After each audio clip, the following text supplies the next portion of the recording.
What's up, guys? Sawtooth Dave here.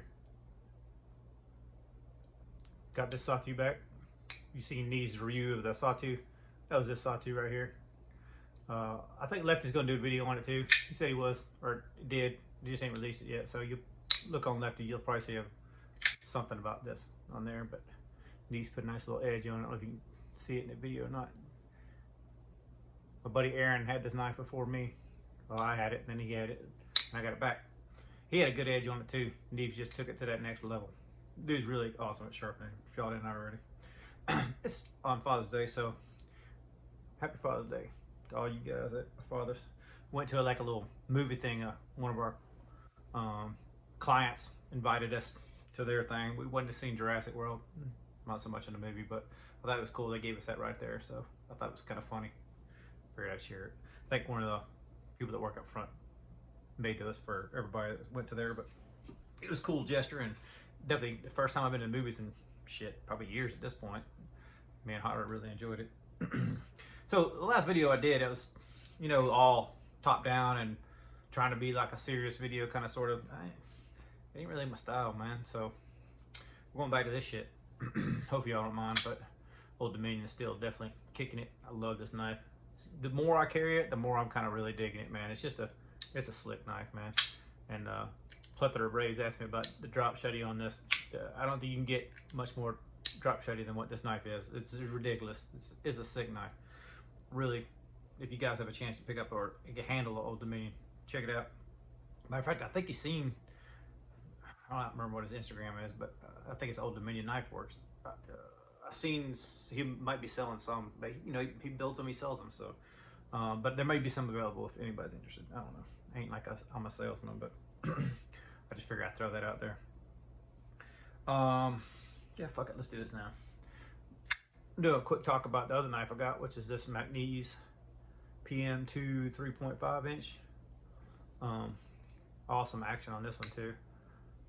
So I got the one that's jig boned, the handle jig boned, and mainly because from a CNC guy, the random patterns that you see on these handles are much harder to produce than any other kind of standard pattern. Like, it's just a lot more time consuming to program. But I ain't really talked about the overall knife, so this is not really a mean knife. Like, if I'm looking at being honest with it, you know, it's not a very thick knife. Let's just compare. Well, here's to the thickness of that guy. You can see it's much thinner. This is much thinner. So for me, if you guys know me, well, I'm sure if you watch my video, you know what I'm about. I'm at the bigger knife, so this little knife ain't exactly what I would call a primary knife. This is definitely a secondary knife, but I have kind of really enjoyed carrying it, and it's light. It's lighter than the DPX Hest Urban that I usually carry as a backup. So usually I just, you know, beside my wallet, I just kind of float this thing in there beside the pocket, so it sits in there. Basically, here's my leg, it's, you know, wallet here, and then this is on the other side of the wallet. I carry a minimalist wallet, so it's not like it's fighting for too much space. And I enjoy it, man. And the way he ground the knife, it's actually pretty thin. You know, it's a fairly aggressive grind into it, but it gets fairly thin, and it does pretty good. It's both these knives from my first experience with MagnaCut, and I don't have anything to report back good or bad at this point. I just, you know, kind of getting used to it. I haven't sharpened either one of them yet. I stropped them both, but that's it. Just to kind of see. I want to see what we get from the factory, and then maybe I'll try to put my edge on it and see what I get. And you know, I've used different sharpeners. On right this particular time, I'm kind of on the KME. I might get a TS Prof, but I'd like to see an American-made version of something like that come out. Like everything, I try to buy American-made. It's just I'm the older generation. I'm gonna leave it at that. So I try to buy American when I can. Don't always happen, but you know. Excuse me. So my buddy Chuck Nunface had a couple of these 301s, 300 series. He wanted to de-assist them and put detents in them. So from a machine shop point of view, I got to go in there and find the center of the pivot and where this detent is on the backside, because you see it's not drilled through, so it's blind hole. So I got to figure out the distance between here and the detent, and I got to figure out radially where it comes to stop, where this pin hits where before I can drill the blade. So I have to drill the blade for the detent, so it's not drilled at all right now. He sent me 3. One was already modified. It's gonna be hard to kind of fix that one, but I'm gonna try to fix it for him and try to, because it's kind of got detent rocks when you play with that one. It kind of does this right here. The problem with all these is this is the stop pin when it's closed. I'm gonna get up close so you guys can see it. Can you see the frame lock? Can you see it moving? You see that movement right there?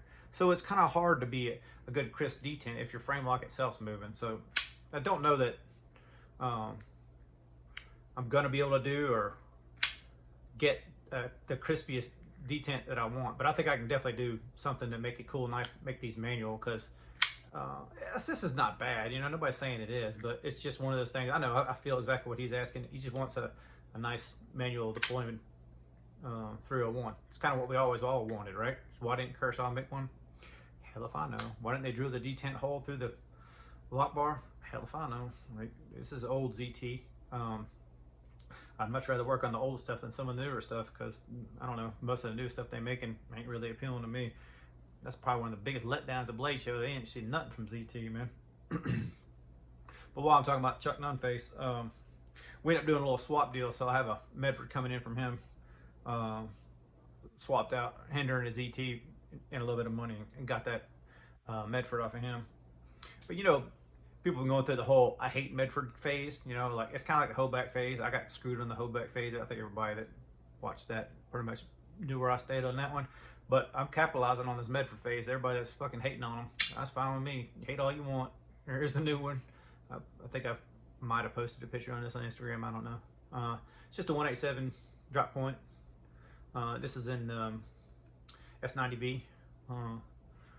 Chuck Nunface loves S92. By the way, if you like subscribed or know who I'm talking about, look him up, Instagram and YouTube, Chuck Nunface. Just like it sounds, Chuck Nunface. Except it's N-U-N, but whatever, you know. This knife don't have nothing to do with him, other than he likes S90 and I like S90, so this is my actually only knife in S90 at this point. But this is kind of just like the vanilla of knives. It really ain't no flares at all. It just does what knives are supposed to do. So, you know, you hear a lot of people talk about beater knives, that sort of thing, like a knife they don't really give a shit to go out and beat the hell out of, or beat the hell out on. It's pretty much gonna be this guy for me. Not really sure, but I kind of, there's some detail flaws from my standpoint, design, on the handle that I would like to personally change. So if I ever get off my ass to do something with it, I'd like to do, you know, some kind of relief here so you can get to that. I might even make all new scales for it or something. New frame, just keep the blade or something. I don't know. We'll see how it goes. But I always got a lot of ambition. It don't really happen. Like I've had these 301s for this is going on the second week now, and I hadn't really even cracked into them to do it because being on vacation, then coming back, trying to catch up at the machine shop. It's not like I just ain't got the time right now. So anyway, I'm glad everybody else is hating on Medfords because I'll just keep buying them. It's fine with me. I dig the knife. And I look forward to getting the new Medford from Chuck Nunface, and I'll show you all that probably next week, something like that. My buddy at Steel Capital has got quite a few from Medford here lately too. And if you guys are looking for something, maybe want to hit him up. He got some pretty cool ones in there.